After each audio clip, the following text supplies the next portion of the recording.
Do you believe in ghosts? I do. Well, we are about to meet Australia's real-life Ghostbusters, Anne and Renata, are paranormal investigators, and they join us now. It's lovely to see you, ladies. Nice to meet you both. Nice to meet you. Now, let's talk about the elephant in the room to begin with. Are ghosts real? Have you seen a ghost before? Yes. I believe I have. Yes. Not many, it's not often that you actually see things. It's more personal experiences of feeling, touch, maybe smell, picking up emotions, but I have actually seen something I cannot explain. Yeah? I used to live in Los Angeles, and when I was asleep on the bed one time, I felt like someone was over me with their hands on my chest, and I could feel, even though I was asleep, I could feel hair dangling on my face. Now, I lived on my own at the time. And as soon as it woke me up, I was trying to go like that, trying to breathe, and when I popped up, all the posters and pictures fell off the wall. Well, the last part... That's a true story. That's a true story. The last part is interesting because the first part I would have explained that as like a sleep... Just getting to know the place. It's where your brain hasn't quite woken up, but the picture's falling off the wall. LA could be earthquake, but who knows? It scared the bejesus out of me anyway, whatever it was. Lots of people would argue there's always an explanation for things. But ladies, you've become paranormal investigators. How does one become a paranormal investigator? Well, it's actually a bit of a calling, I suppose. I've been interested all my life, had experiences as a child, fascinated during high school, read all the books I could, and then started going to ghost tours and wanted to know more. So it's a yearning for more knowledge. A lot of people will watch the ghost hunting TV shows and think, oh yeah, I want to do that, that's my thing, and they'll just say, I'm a paranormal investigator, but to be a true paranormal investigator, you need to do a bit of study, a bit of reading, learn from parapsychologists like Lloyd Auerbach or Kieran O'Keefe. But yeah, there's a bit to it, constant study and learning. Right, now obviously, a self-described real-life witch. No one wants to be called that. But how do you guys kind of link up? How do you even work together? Yeah. You witchy things, and then you find them. Well, I usually work more on the psychic side. Right. So normally teams have the people that have all the gadgets and go in with the technology. And then there's usually a medium or a psychic as well on a team so that they can sort of sense the environment or feel what is going on. They add all the fluff to the picture. Yeah. So the gadgets may pick up whether there is an anomaly there that's interesting, but a psychic or a medium will go in and say, yes, I see it as a form or a lady, she's wearing a long gown, she's old or she's young, so they fill in the picture for you. Yeah. Is that scary to have that power? It's not a ghost, it's a moth. It's a moth, people. Yeah. I wonder, like, if you see stuff like that, you're aware of it. Other people aren't. Like, you're just living in fear and terror all the time that all this... No. Or are they good? Are they good ghosts and mean ghosts? Very few things to really worry about. Very, very few. In all the years that I've been doing this, I've only ever encountered a handful that are...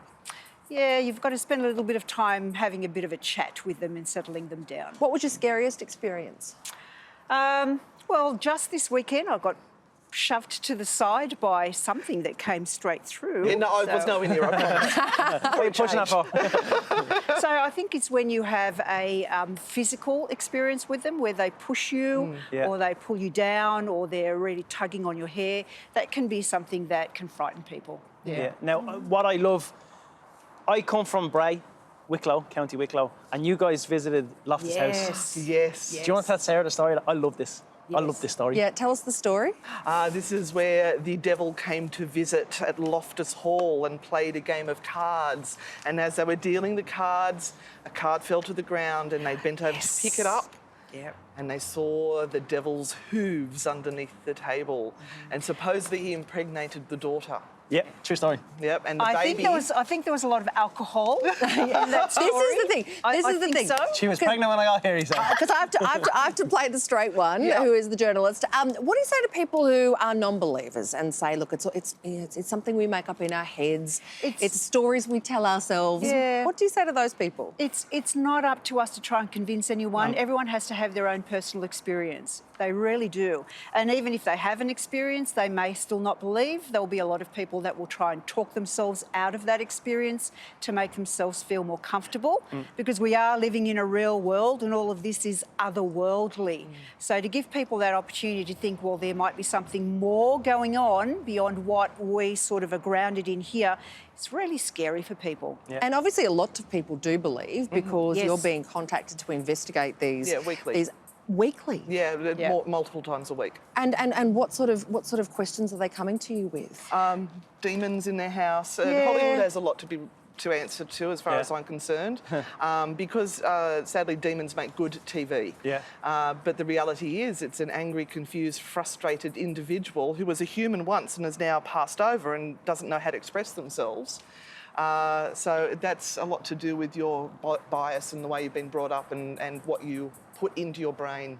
Wow, Yeah, and a you've lot got of mums also ring up with children who are sort of really coming into that sense where they're seeing things in the room, or they might be scared, and they're really worried about what to do with it and how they can help their children. So This is generally something you might find in a kid's room, but also in a haunted house. Why is that? This is Gertie. She's Gertie. our trigger object. She's sort of taken on a personality of her own. So she has a Facebook page. we use her in situations where there might be child ghost presence or individuals from a time gone past, and it's a familiar looking object, whereas something like this is a scary looking item from someone from the 1800s. This is a normal looking thing. Well, actually, we're going to have a look at some of the gear you use to bust ghosts right after this. We are joined by Australia's real-life Ghostbusters, Anne and Renata, this morning. It's a thing, it's real, and they have the gear to prove it. Ladies, let's start here. Yep. What exactly is Right, that this one thing? here. So what this is an environmental detector. So we look for changes in the environment. It is not a ghost detector. That's what people think it is, but it picks up changes in electromagnetic fields. That's EMF. So sometimes EMF can make you feel anxious. What was that? It can make you feel anxious, like people are watching you, feel paranoid. So we will find man-made EMF, rule it out, and then we look for anomalies that shouldn't be there, because it's thought that ghosts can influence this EMF or manipulate it to let us know that they're there. Huh, okay. This looks interesting. Okay, this is what we call a periscope. This picks up on static. So once again, it's another environmental condition. Since spirit's supposed to be energy, can work with all this stuff, they come near this and it will light up with all the colours. Oh. You're hearing. Turn off now, or is it on? Boo. You're hearing boo. So Boo Buddy's talking. No, this And that this one's thing talking. this talking. This thing keeps talking to There'll be a me, word on the pointing at me, saying wide and dirt. What's going on? Lift it up higher.